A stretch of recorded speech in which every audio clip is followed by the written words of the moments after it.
The first 3 weeks of the eruption here in Hawaii, crazy things would happen in the middle of the night. A new fissure would open up and it would threaten a new neighborhood. Thousands of people were evacuated from their homes. I started the Hawaii Tracker Facebook group to help people understand what's going on and get their questions answered.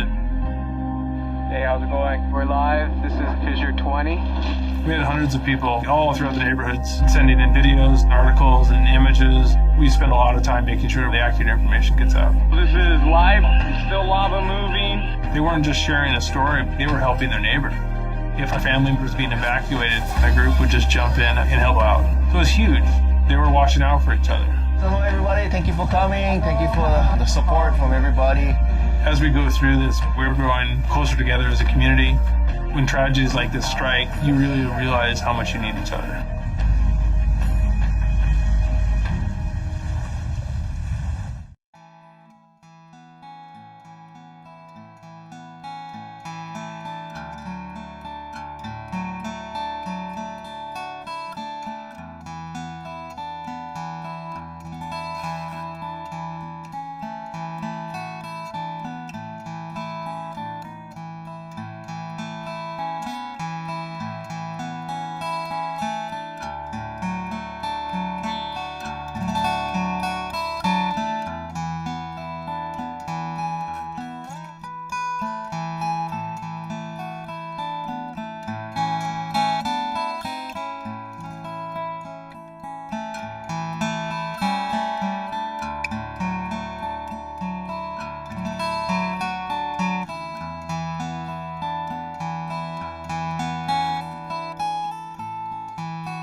Aloha everybody, I am geologist Philip Ong, here with Mr. Dane DuPont, HawaiiTracker.com, bringing you guys another Kīlauea Eruption update today, Tuesday, April 27th, 2021.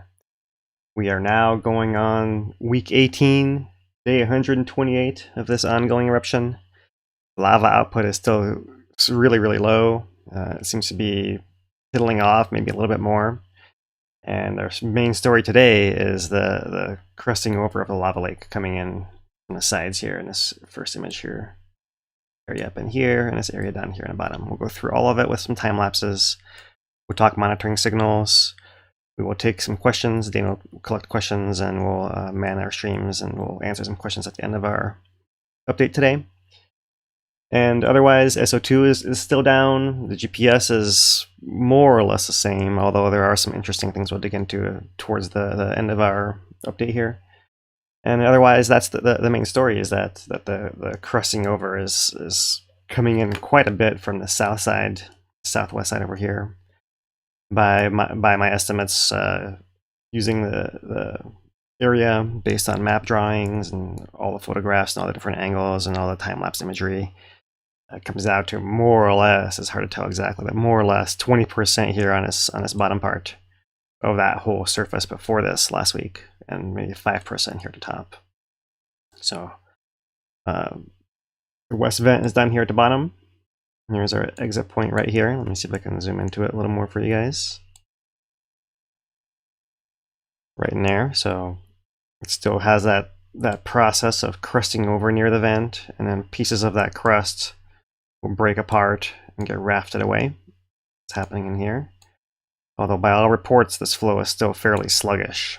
That's how come these big pieces of crust can form so close to the exit point of the lava that comes out through this underground encased channel from this west vent here below.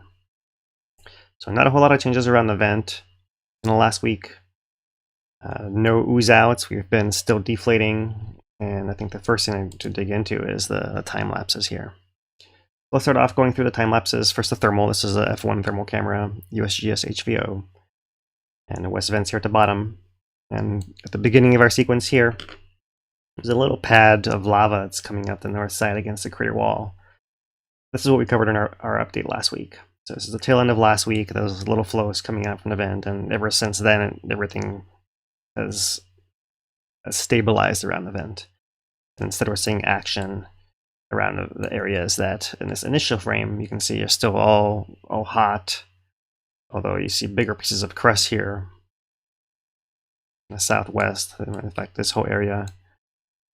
And this whole area over here too, looking a little bit more purplish, maybe a little bit cooler. And so those are the areas that we're losing actively right now. This process is ongoing. So let's catch you up though from last week, because it's been a long, slow, drawn-out process, and that's why time lapses are great. So we can hone in on this a little better.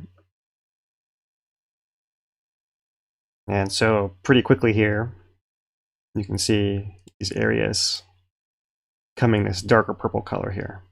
That's our quick version, quick sped up version of it here. So we'll zoom in a little bit, and we'll take it a little bit more slowly after these first couple quick passes once again, so you can kind of see once again we're headed for all this getting covered and all that getting covered over here as well. Screen's jumping a little bit here. So all right, so this is the slower version here. You can see the natural process of the lava exiting the vent point in two directions here. It's probably still two pathways from the west vent through here, as we saw last week. And most of the circulation and most of the movement of that crust is happening in this closer in area. We've been keeping our eye on this southwest bay for a while now. We've seen it doing crustal overturning. More so than other areas, and so it seemed like there was a little bit less flow right through there. And you can see that through here, by the point of this frame where we're in now, all this is crusted all the way over, and now we're having overflows from this upper area down into this lower section right in here. This is where most of it's happening. We have that smaller Love Island, as I've been calling it. There's another island that's on the south, that small islet over there, and it seems like that's been the connecting line to create this stagnant zone all right through here. And so we'll look at this in some photographs here as well, but you see that it's almost pulses coming through and out, and occasionally it'll spill over, but if anything, it's closing itself in an area up through here now. Yeah, we'll switch now to the S1 camera from the south, so opposite point of view. Here's the west vent, and we'll show you guys the quick day and night here. So here's our southwest crusting over section, and here's our northeast crusting over section right through here. Sometimes the view is a little bit skewed. Oh no, it's going to start me over here. Sometimes the view is a little bit skewed there, but that's you can still tell pretty well that southwest part again. But the southwest part is a much bigger area. In fact, about 4 times bigger than this area over here in the northeast. So we still see, it seems almost like channels that come through out of this vent in this direction. One that way, one between the islands this way, one between these islets this way, and one over here. So that is the most active area. Is that essentially? And to get a better view of that, we'll color it a little bit red here, and look at only the nighttime images here. So without the flashing back and forth day to night, you can see a little bit better how we're closing in and which are the most active areas. So back to the beginning here for comparison. And there's a southwest and a northeast. It starts off back a little more than a week ago. You see a little bit of this happening, but it really speeds up right around the 20th, 21st, so about a week ago or so. And by about the 22nd, you see big areas that are all crusted over, especially in that southwest. And pulses come through and we'll put flows down onto that area. And according to the USGS photographs we're going to see shortly, the area has sagged down, and so now it sits somewhere in a range of 10 feet lower than this upper active lava lake surface over here. That's why you can see what looks like overflows going downhill into what used to be that same elevation lava lake. Okay, we'll turn to just the daytime ones now and get a little bit better view of what this might look like for the USGS scientists who are stationed 24/7 watching up there or watching the webcams in similar ways. Not all the globe, but you can see which areas are moving and which areas are not moving at all. Stagnant, right? So it'd be interesting to see in this north area how far back this goes, because you start to see some lurching happening in here and in here and in here. So possibly this other north big island might end up being a boundary as well. We might have maybe half the size lava lake ultimately after this phase of shrinking is complete, perhaps, depending on how long the process can sustain. And it's not exactly 100% clear what's driving all that process altogether, but there is stagnation happening. There are low SO2 emissions being measured at the same time, and all that seems to lead to the eruption essentially waning. It's hard to see how long it can keep going, honestly, in my opinion. If it keeps going so slowly and lowering, and we've been talking about Mauna Loa needing to shift up for us to take it more seriously. Kīlauea has just been downshifting and downshifting and downshifting, and we're almost out of gear, just coasting now, and let's see how long it takes to come to a stop. Here's the wider view on April 22nd, but I want to point out the caption here first. So they are mostly indicating a scale of 180 meters or 590 feet between the western vent and tip of this island, so that gives us some scale. Let me get it in a little closer here. So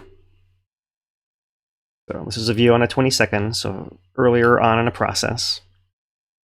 And you can maybe see a different texture of the crust over here in the northeast, and maybe I can zoom it in to make it easier to see. Now I gotta find it. There it is. There's the northeast section. So it looks almost like little Pahoitos, smaller flows. It's not exactly that, right? But it's almost a flow on top of a crust, right? Like a surface flow, rather than a lava lake crust itself. And so the margin has moved one more time back over this way. And that's a process we've seen before. And we just pan over, we can see a previous higher rim above that, and a previous higher rim above that. And we pan it back over here.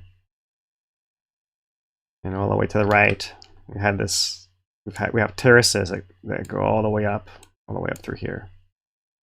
Different levels of this thing retreating. So this has been going on for quite a while, and it's just the latest stage.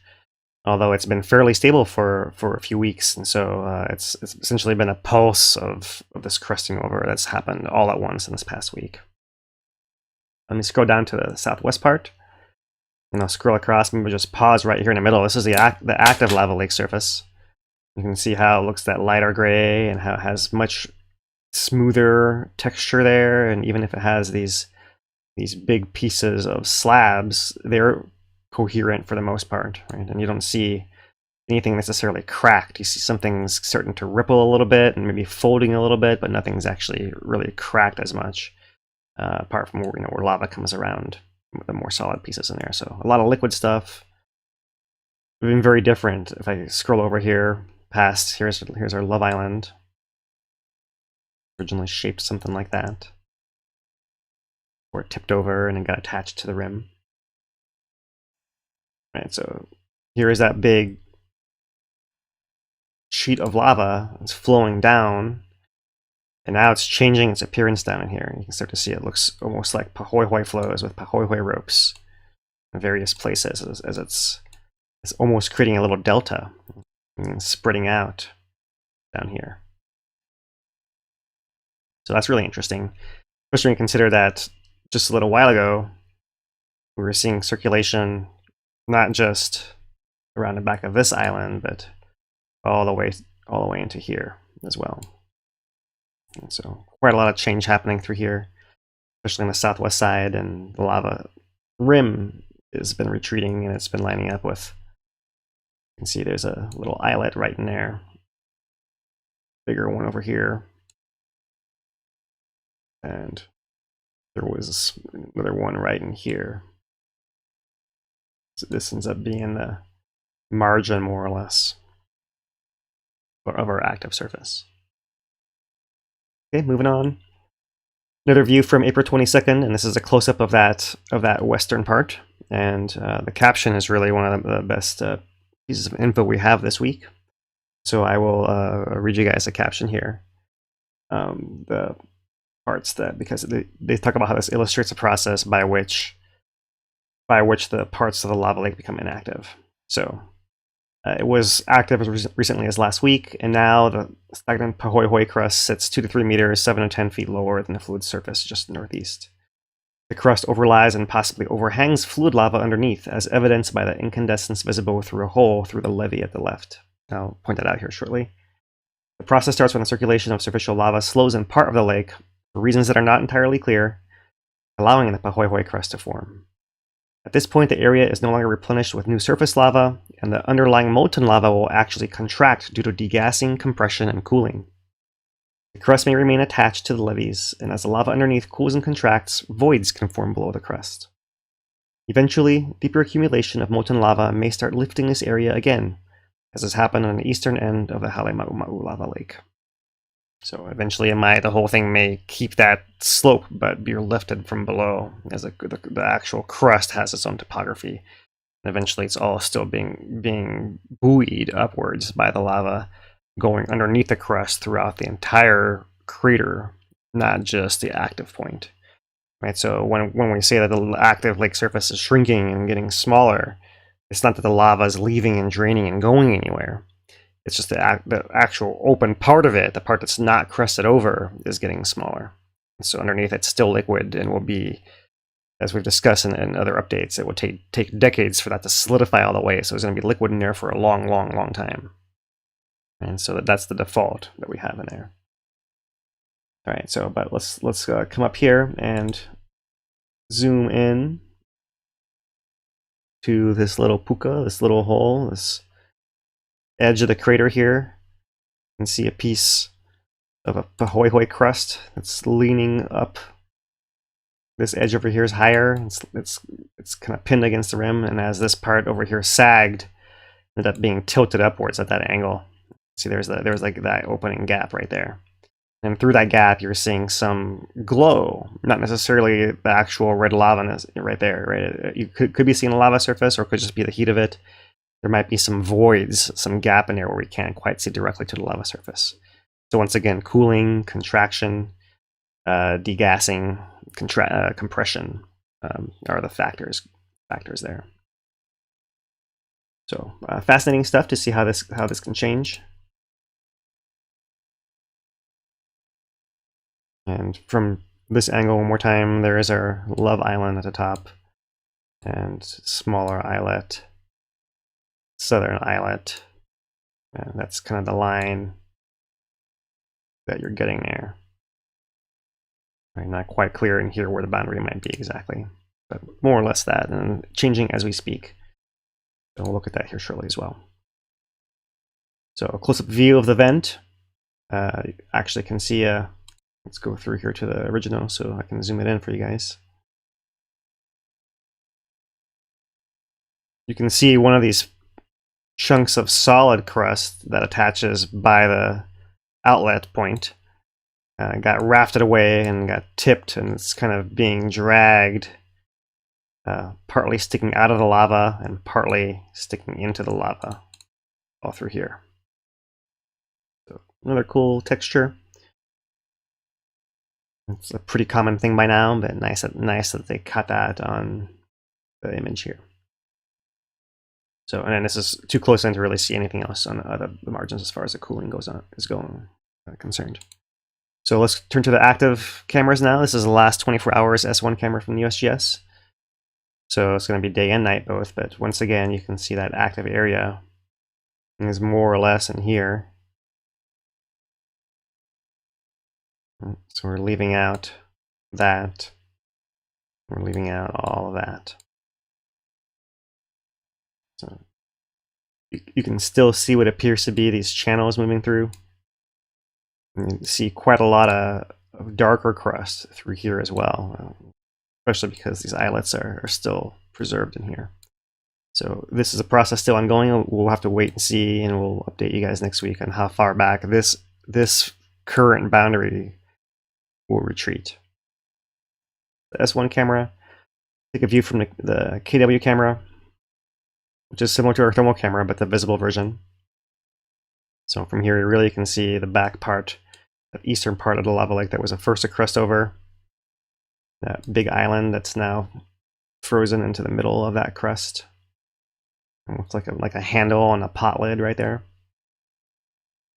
And as the lava is retreated from around that island back around in these directions, you can see these terraces, various terraces forming all through here.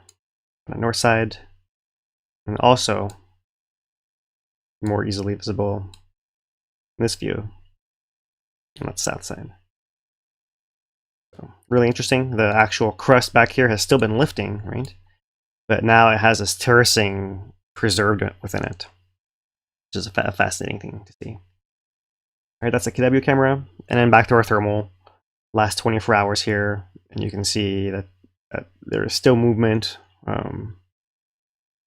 still changes happening in that central part, but really not a lot of change happening in the north anymore. It seems very stagnant, and the southwest part seems very stagnant as well, although a couple overflows still coming in. In this view, it seems possible to make out a levee almost forming right through here already. It hasn't quite formed back in here yet. And over here, it seems we're actually lower, so it really is terracing downwards right through there. So that's interesting as well.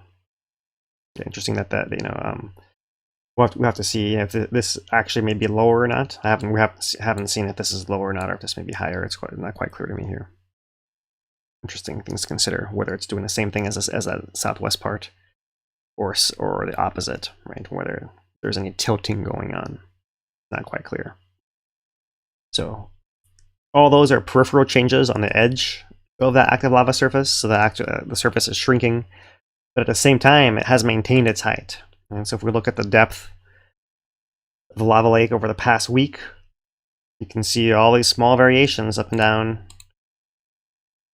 all through here, and then bigger variations up and down. And on top of that, you see there's a trend of a rising. That was in the first part of the week, and really it's been fairly flat or dropping slightly since then. Not a whole lot of changes. If we zoom out to look at the depth of the lava lake over the whole past month, it's harder to see the variations here because of this extra noise in the graph here. This is all just noise right through here. So we're looking for the slope. If we look at the first half of the month, we're having a slow rise of the lava level right through here, right? We gained our 3 meters mostly in that first 2 weeks of the month. And since about 2 weeks ago or so, about the 13th or so, we seem to have been wiggling down and back up, but we don't really get very much higher than this 227 meters, 745 feet where we are now. So that's an interesting thing to note as well, right? Besides seeing the deflation-inflations and the gas drop, the lava level is also seems to be flatlining, as much as it does that with this little variation. Okay, we've been talking about SO2. Here's SO2. I've said that it's been low a few times here. Here's our scale on the left, tons per day. 200 at the bottom, 1400 at the top. You can see that we had a cluster that was low-ish about a month ago or so, where it was in the range of close to 500 to 600 to 650, somewhere in there. But also having measurements of 1200, and in fact, much of this middle range, nothing was lower than 800 tons per day. And so now these most recent measurements, just within the last week that we have here, they are all under 600 tons per day, and as low as 300 tons per day. So really for the whole week, it's a fairly sustained low gas emissions here. And that's as low as we've seen it, really. That's the lowest that's been reported. So the downward trend with oscillations continues. It's still a very, very slow downward trend, but you still wonder how long can it draw it out and keep weaning off the gas and still have enough oomph to erupt the lava out. So only time will tell. We'll keep an eye on that. All right, so the USGS update in text here, just to make sure we're citing the source here: 227 meters, 744 or 45 feet deep, depending on the day. And SO2 rates elevated at 375 tons per day, last measured on the 25th. Right, but the updates previous couple of days ago talked about how the day before the 75 it was 350, before that it was 300, before that it was 550 was the highest this week, before that it was 350. Still fairly low here. And scanning through, they put that in context as far as the emissions before the eruption were less than 100 tons per day, so we're not down to that level quite yet. The lava lake, before the 2018 lava lake, it was around 5,000 tons per day, so we're definitely below that. And that's why we're waiting. It seems like if background is less than 100 tons per day, if we're getting to that range fairly soon, we're down to 300-ish, then we run a risk of the eruption actually ending here. Right, so East Rift zone observations are interesting to me today. No unusual activity noted in the region. The same things that have been said over the last few updates. The region between Summit and Pu'o'o is refilling at rates similar to those measured the past 2 years and before December 2020 eruption. They haven't measured SO2 and H2S since January 7th. They keep reporting it, but it's been 4 months. I'm not sure how relevant it is anymore necessarily. So you talk about foundering. They talk about how if they look at the whole lake surface, right? They talk about how stagnant and solidified lava crust covered 93% of the lake surface as measured by thermal mapping on April 16th.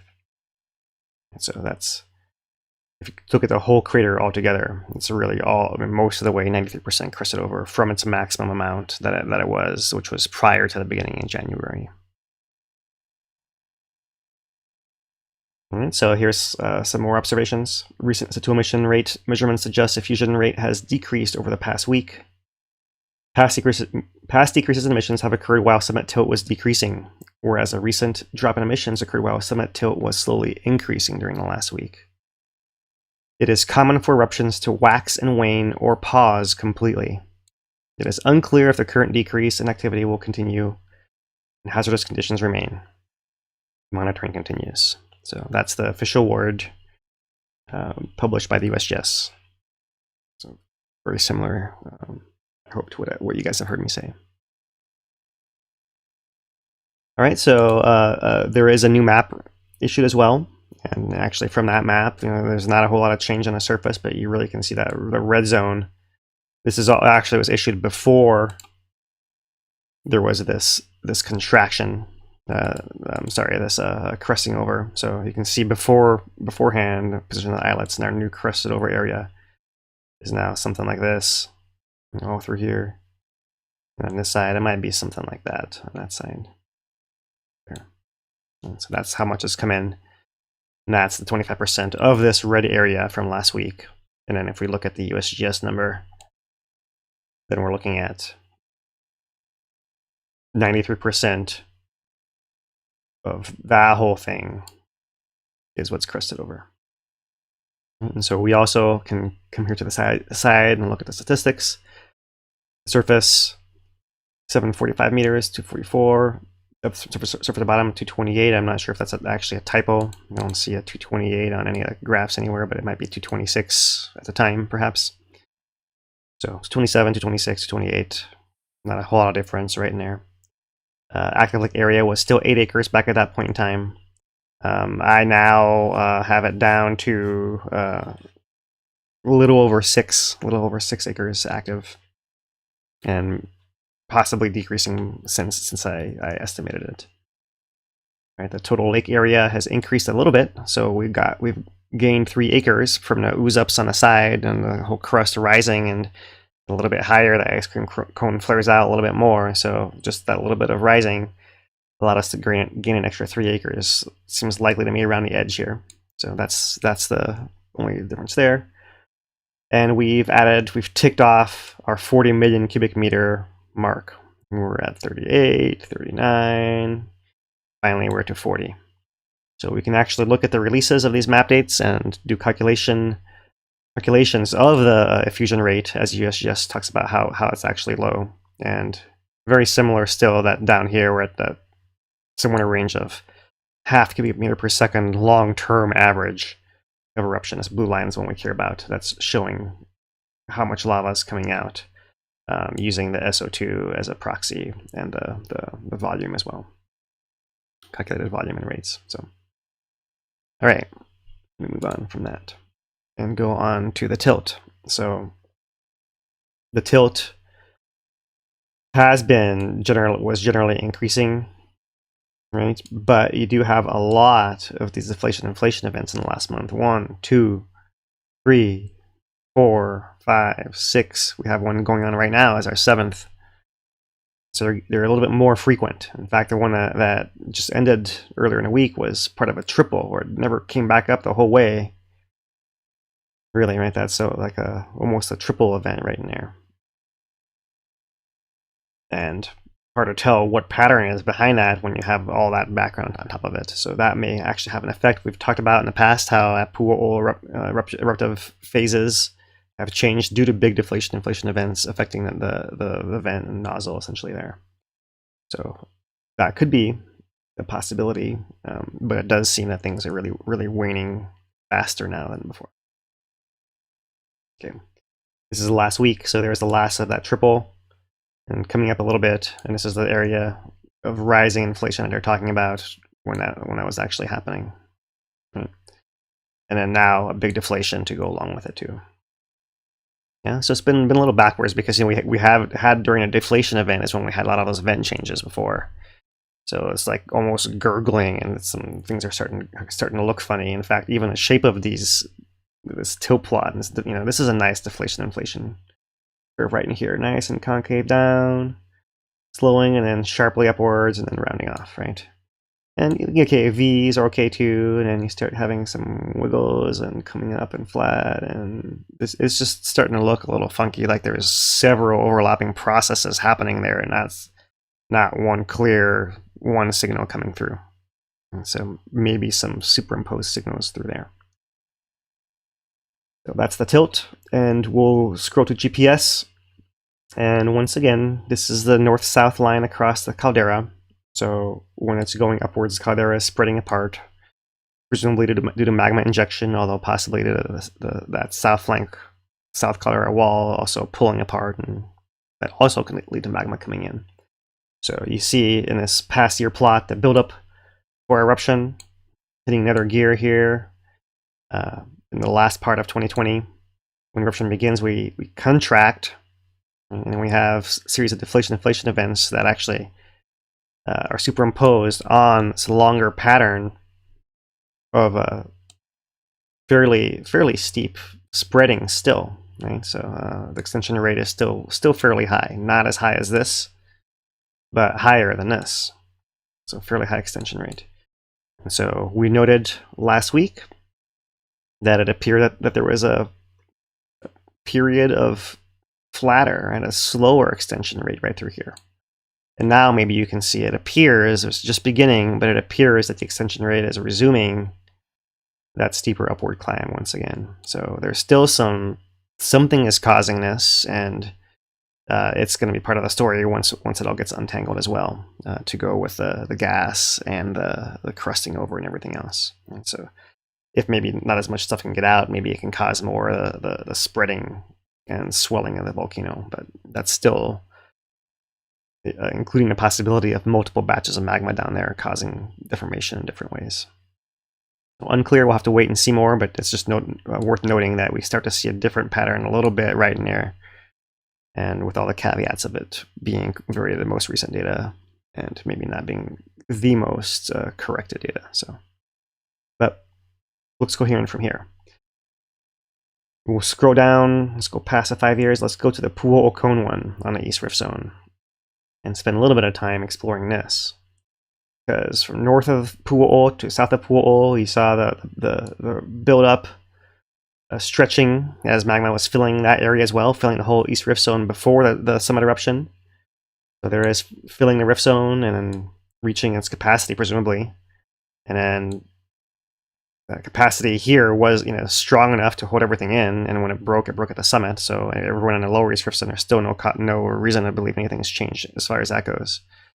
And in fact, we start seeing the closing of that Rift Zone length, right? Faster at first, then appearing to stabilize a little bit with a lot of noise in there. Right? And we have seen a lot of collapses of the crater and instability of the crater in this area. So that's certainly a possibility here as well.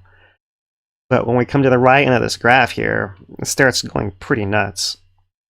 As far as just, there's one kind of noise, and then there's a whole other kind of, could that really be noise, or really seeing noise around what has to be a downward trend here again, right? So it may be resuming that contraction. And the way to untangle this is to look and see that this is a distance between the NPOC and the Jacuzzi Station, North Pu'u'o crater, and a Jacuzzi Station. Jacuzzi was an old pit crater filled with lava, and that's the lava Jacuzzi. So if we go over to the actual individual stations on the East Rift Zone, this is Pu'u'o, this is NPOC, this is east on the top, north in the middle, up in the bottom. Right? So if the east is going down, it means that it's actually going west. And so tilting towards the west at Pu'u'o, that's essentially that sagging of the Rift Zone until the Rift Zone starts stabilizing and filling. The Rift Zone fills, the eruption relieves pressure, the Rift Zone may have resumed some filling, and then here at the very end of this NPOC station, that's a little bit of that crazy signal starts coming in. So what's going on here? Seems like it's possibly still an upward trend with an error, or there's some other change going on similar to what happened in here. So not quite clear what's going on here at all. And one way to look at that is to look not just on one component, but across multiple components and across multiple stations as well. So looking down here at the north component, you can see that it also is doing something funny, and not as much the up and down vertical component right through here. That's NPOC. Let's look at the Jacuzzi Station. That's the one that's being measured with it as well. See if it's showing similar noise. And automatically you can see it doesn't look nearly as noisy. This upper panel is the east panel. So let's try to reason out what makes sense here. Jacuzzi is being pushed, or essentially is sagging to the west here, until the magma filling the volcanic plumbing system and the summit starts spilling into the Rift Zone again to refill it to Pu'u'o, and that's what you're seeing here. And it's tipping to the east more and more and faster, and starts tipping east really, really fast because Rift Zone, mostly to its west, is full. The Rift Zone empties, backflows back to the summit. It doesn't empty all the way, it's just somewhat. And you have some stability, maybe it's coming up again, and there may be some complexity where it comes in some kind of pulses as well. But you can see that this is where we're talking about magma refilling the Rift Zone at rates similar to before the 2020 eruption and the previous years. And so that was definitely, it was still tilting back to the east. But really, within the last month here, it's clustered around, there's a lot of noise, but it seems to be on average flat. And it's, we could have this noise spreading out from up here to down here, but instead the upper boundary is actually lower. And so that makes it seem like it's at least this, if not one of these. And so not quite clear what's going on there, but that's the second station is showing an interesting signal here on the rift zone. And it is showing a signal of essentially possibly magma in the rift zone that's been going into the rift zone recently, going back towards the summit possibly. And this is totally unclear. We'll have to wait for more info from the USGS, but these are similar things that we saw before that could be interesting other variable to throw into our understanding of that summit lava lake and it's cresting over and the gas is going down and what's pushing where and why is it swelling and all this other stuff. Right, so a lot of complexity, and I'm not sure that any one of us can untangle it by ourselves, right? But we're going to try to just add to the narrative here. So that's Jacuzzi, and of course everyone down in the Lower East Rift Zone wants to know, so right away I'll go down Rift, Jonica. You can see at Jonica, there's really no change in the east, really no change in the north, really no change in the up. It's all fairly stable down there. Nothing to worry about in the lower rift there, right? So let's, for curiosity's sake, go back up the rift. And look at Kananui Ohamo. Kananui Ohamo, not as drastic a change, but possibly a change here recently within the last month. And looking at the north component, it does seem like there's been a change in the last month here. We're moving back south again, right? We're moving north, stable, south, north, south. Small changes, but changes. So there's that, and not as much on the up either. Let's zoom back out of that. Go up the rift a little bit more. Yeah, another Kananui Ohamo station. And not as clear in the north. I'm sorry, on the east, but on the north, there's another one of these funny patterns, right? And of course, you can see in the past that can just be part of the noise or small variations in a longer trend. So still to be determined what that means, but it does appear that we're seeing change on more than one station. In fact, most of the stations, if we actually look at this Kananui Ohamo station, it's actually dropping down, apparently. Right? So things can change a lot, and not like necessarily, there's no cause for alarm here. Mana'ulu, we don't see anything super drastic there. And so maybe we haven't relieved pressure at Mana'ulu yet as much as to the east of that bin in the rift zone. So inconclusive in the end. Interesting to think about what that might mean. We of course want to look at earthquakes as any kind of indicator here. And zooming in to Kīlauea, really nothing in the rift zone. A few south flank earthquakes in the last week here, and not a whole lot under the caldera anymore. And that's interesting because if we look at the whole last month plot here, we did have quite a few more in the caldera area than the previous month. Not huge amounts, our standard is way higher than that, but it's more than none. We're having none before. And we did still have quite a bit of this south flank action through here. So the south flank can adjust as the rift zone fills or empties because the rift zone is pushing in the south flank. Interesting to see that you might have south flank adjustment going on. Summit caldera adjustments still going on. That's over the past month and less so over the last week or so. Okay, I'll scroll down here because I want to show you guys the earthquake rates. And so earthquakes per day is our plot on the left here. Our maximum values have been up by around 35 or so. But overall, in 25 range right through here. And maybe a little bit lower in the beginning of the month and a little bit higher towards the end of the month. But a lot of variation and nothing that's showing indications of major change there, right? So I know the location of the earthquakes, but the rates really aren't up that much to the point where we're worried about any new fissure breaking out imminently, anything like that. Right? Maybe at some point, but nothing like that is showing up here. Okay, and if we look here at this for the past month, time on the bottom, depth on the vertical, and right in here you see that first two weeks of the year, 2 weeks of the month here. There are earthquakes happening in the background in that range of the south flank area and summit area, and you have a lot of a kind of a cluster of smaller ones come in, and then a cluster of bigger ones coming in afterwards through here. So that's a subtle pattern. And change from in here, coming over to more little clusters of them on this side. Here.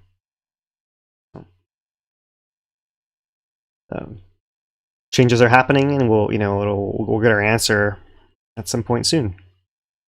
Zooming out past here, this is all within a range of that little change was all right in here, and that's all compared to our background of before the eruption. So this is the comparison here. This is earthquakes per week now. We were up at 800 earthquakes per week, and we're now down in a range of less than 200 or so. So still pretty low in the grand scheme of things as far as that goes. One last thing to show you guys if we take our questions, and that's the USGS has followed suit and released a 4-month time-lapse, thermal time-lapse of the eruption as well. The animated GIF here, one image per day. So thank you, USGS. Short version, we put out a long version last week. You guys can see it in much more detail. We've been doing short versions in our lives for a long time, almost every week essentially now. So glad that they are putting out an official 4-month whole sequence stack there. All right, so it's time to say our thank yous, and I just want to mention that we are brought to you by HawaiiTracker.com, and there's stuff on there that doesn't make our broadcast. For example, if you're interested in this voluntary buyout program for the properties affected by the eruption, there's an article on there, and Dane has contributed, and I'll pass it to Dane to talk more about that, and then handle our thank yous here and take our questions. Before we get into that, there is something new that I didn't see until we started broadcasting. I sent you a link to it to pull up. I think it'd be worth doing that. While you get that up, I was interested in the SO2 emissions of around 300 per day. I just want to see, historically what kind of comparison points we could find. So I pulled up professional paper 1350, and in it there is a SO2 summary between 1979 and 1984 that looks at low SO2 emissions just as points of comparison. And most of these are not when it is erupting. So we're having about 300 tons per day right now. 1979, 160 tons per day, not erupting. 1980, 100 tons per day, not erupting. 190 a little later, 1980. 300 in August 1981, sorry. And it continues like that. So it's like we're right at that point with the SO2 emissions where it can be on or off. So yeah, the video that's there is interesting just because it is such a high level, high definition rendering of the LiDAR data that was collected by USGS, and does give a good size comparison and detailed for even people like us that are familiar with it and study it constantly. Like seeing something like that is impressive. Yeah, exactly. Yeah. So this is Kīlauea crater here in the foreground. It's now spinning right out of view, and the color edge. Volcano House would be at the top of the photograph. Kind of Corey flies by, and there's Halemaumau. Yeah. So yeah, nice view here. Wider view, and let me zoom out and make sure that we give credit here to at Research Remora here. Right. The render of and it's shared on my Twitter as well, GeoGolf Hawaii. So it's impressive stuff right there. I think he said like 30 hours to process. Is scroll down and you can see it, but that took a while, that one. Awesome. So great stuff. Appreciate that. Give him a follow as well. So with that, let's get into our sponsors. We do got to go through them, and we appreciate them immensely. They help make this possible. First one is Kaleo's Bar and Grill in the heart of Pahoa. Really gives a unique twist on some local cuisine. Great environment, indoor, outdoor dining. We got a bar as well. Really one of the best places to go. I go there regularly. It's great service, great prices, great food, and always out there in the community as well. So we really appreciate them. Second one is Kalani Tours. Kalani Tours is a company that does small kind of tours, more personalized tours as opposed to the big ones where you can't really get the information. And these are more educational tours. So they do waterfalls, coffee farms, and the volcano as well. They are, you know, we really appreciate them helping sponsor this program, but we also appreciate them helping inform visitors about, you know, the respectful ways to, you know, go about the island. So we thank both of them. And with that, let's get into some donations that we got. We really appreciate donations. Best way you can support us if you can't make a donation is to just share this video, like, subscribe, all that stuff. It helps us tremendously. But we also do take donations on hawaiitracker.com/support. And we have a few that came through. These are mostly monthlies, which is great to help the channel out. Denise J, Elizabeth W, Jessica N, Robert G, and Caitlin G, and all with monthlies. Those are awesome, guys. Thank you. And then Brenda P with the donation as well. Hello, everybody. All right, so let's get into some questions, huh? Yeah, let's do it. See what we can discuss here. I think the main thing is going to be about a lot of these questions kind of are, what do you think is it right at the edge of shutting off or not, and what does shutting off entail? So one of them is, I think this is a good one. If it does go offline, like if it does stop erupting, would it have the pressure to be able to open a new vent, in your opinion? Like immediately, like we saw with the northern vent shifting to the western vent months ago in this eruption. It immediately is the catch there, you know, and that's where, you know, that seems unlikely, because you know, even if you are seeing the spreading of the volcano, you're not seeing the buildup of gas. The volcano can spread a lot, and it does that in between eruptions all the time. So that's the background essentially of the volcano. One of its states is, you know, swelling until the next eruption. So you know it's going to happen at some point, but I wouldn't say immediately. And that's until we see evidence of that pressure leading to some, you know, new gas emissions, or, you know, any new signal like that. You know, it's a little curious to me still, you know, I mean, it still doesn't all quite jive, right? There's a lot of complexity going on in air. Stephen, Stefan, oh, sorry, go ahead. No, go ahead. No, go ahead. Next question is kind of ties into that. Stefan asks, is there a rate of expansion, like a speed indicator for across the caldera, that like time over distance, or distance over time, sorry, that would indicate like something is happening or is about to happen? Yeah, I mean, you kind of see it there when you look at the 1-year plot or the 5-year plot. Automatically, the ones that look steeper are the ones that concern you. It doesn't always lead to eruption necessarily. It could lead to an earthquake, and the earthquake can adjust the volcano. It could lead to a slow earthquake, which is, you know, not the same as an earthquake, but accomplishes the same work as far as moving the volcano around to release pressures in certain areas. So yeah, when it starts getting close to vertical, you know, the closer it is to vertical, the more concern you actually get there. Yeah. And that especially, yeah, it's a little bit different when you're looking at that difference between the stations across the caldera. That makes it more robust, where you can look at that difference and look at the expansion speed with the two stations and be able to say something with a little bit more confidence, right? If you look at just one station, you can see the rates changing, then it is subject to other factors as well, and you do avoid some of that by using two stations. Right.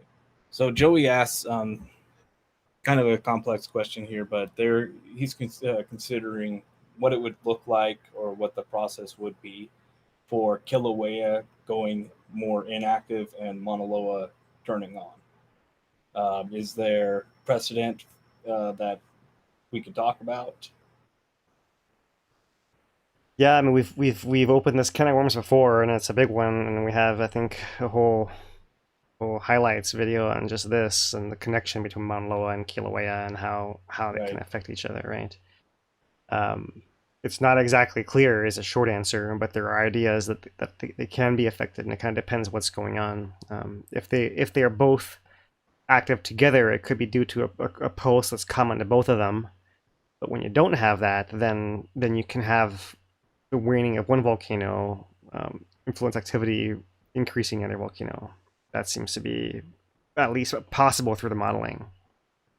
And we did see signs after the 2018 eruption where Mauna Loa essentially paused for Kilauea to erupt.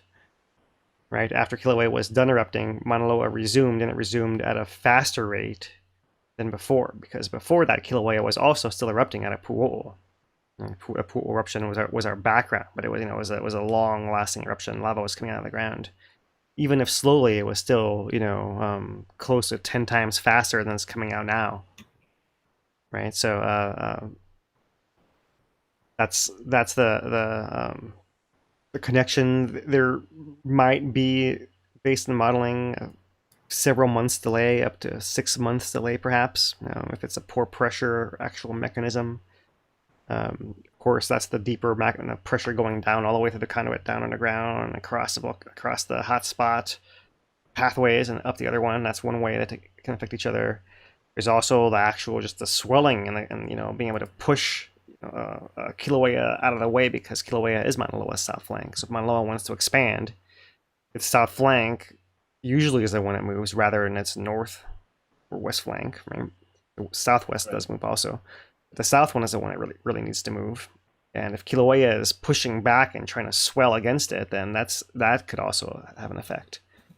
It all depends on the time scales and the magnitude of pressure you're talking about. Of how fine a hair trigger are you at, where something can actually set something else off, for example, or will it just switch to a higher rate of influx, and then Mauna Loa can keep going through its own cycle of filling and sprawling and filling and spreading and filling and spreading and erupting at some point in between there. Jennifer asked if you could speak about the earthquakes that were at the Indianapolis Seamount west of the Big Island about 48 hours ago, or within the last 48 hours. Those are all I haven't looked at it in close detail, but I mean they're almost 100% of the time those settling events, right, where you have just the background of the ocean crust settling. It's the ocean plate is a giant conveyor belt that is produced when it's born, over an East Pacific rise southeast of here, and it's going to travel for 100 million years across the entire Pacific Ocean. And in that journey, it's going to cool and crack and adjust, and a volcano goes on top of it, and then it has to adjust as well. And so it's just like a creaky bed, right, that the whole island chain is on. And so you do get those kind of all around, and there's a background level that's normal, right, that we have always observed in those areas. So maybe I can find the earthquake map here. And let's look. It looks like it's this, I would guess, this cluster of 3 over here. Yep. 3.6 and a 3.4 and a 3.2. One was a little shallower than I'm used to on that.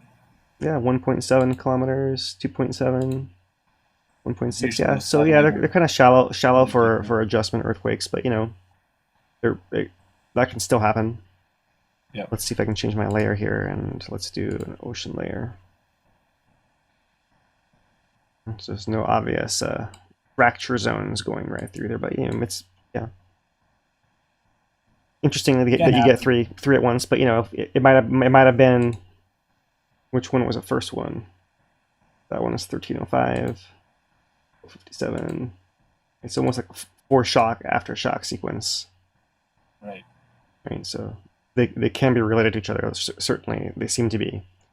But I don't think that was not what we'd consider a swarm or a significant cluster or anything like that. Right, and I don't think anybody really felt it either on that one with the shake reports when I was checking, at least. Yeah. Just offshore earthquake. Yeah, let's see if I go over here to on 30 days. And you can see a little bit better. You do get a lot of these earthquakes around the island. That's just in the last month. So if I were to do the last 5 years, you'd see, you know, they're just all, it's like a, Right. like a Jackson Pollock. All right, so last question here from Les on YouTube asks, are the chemical reactions, the lava composition at Kilauea unique to the area, or is it similar to other volcanoes in the world? So our origin is pretty unique in Hawaii through our whole hotspot, and we've talked a lot about that in the past as well. But all the hotspot accomplishes in the end is that our magma source is a mantle magma source, right? And so you can have similar kind of magmas that are coming out of the mid-ocean ridges.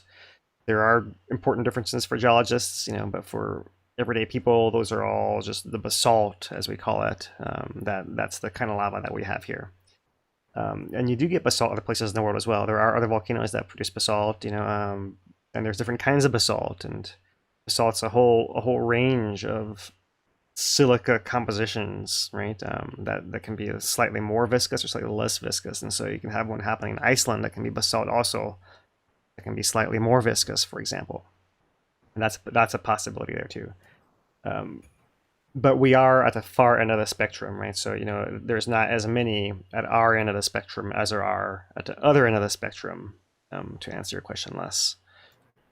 So it's not unique to right here. I mean, there are some things that are very, you know, every volcano has its own unique chemistry. That is true, because the magma's coming through different crust everywhere. So specifically, every volcano, yes, right? But when it comes to, is there anything fundamentally different about Hawaii than other places in the world? Then no, there are places that are hotspots that are basaltic as well, that have similar kind of things, you know, processes as Hawaii chemistry as well. All right. Well, that does it for the questions for today. We did have one last donation come through from Craig L. Really appreciate that. And with that, that does it for me. Oh, wait. I am going to be premiering right after this live ends a little new series that we're doing, or at least I'm doing, that looks back at the 2018 eruption. The USGS put out an archive of over 1,000 drone videos a few months back, or a couple months back. And I'm just going to go through some of the better ones and kind of walk you through what I'm seeing, right? Being from the area, gone through the eruptions, knowing what it was like before and after, seeing the recovery process, stuff along those lines. Going to kind of make it into a more regular series to get through that archive of footage. Yeah, so for yeah, sure. that will be premiering right after this.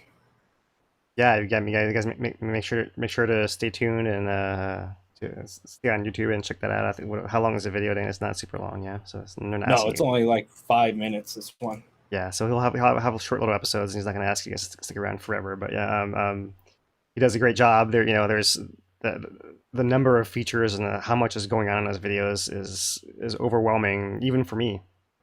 So right. You know, I can't look at the video without going to Dane to ask for help to help him identify stuff. So really, it's worth you guys having the best possible narrator for that there. Look at that. Yeah, so coming up shortly here, and mahalo everybody for your questions. Mahalo for joining us for update. Thanks for your support. We'll be back on Friday with a Mauna Loa update. We'll come back again next week in Kilauea, unless something changes before then to warrant breaking in. We'll be back in 1 week with Kilauea once again. So, for Hawaii Tracker, for Dane DuPont, I'm Philip Ong. Aloha.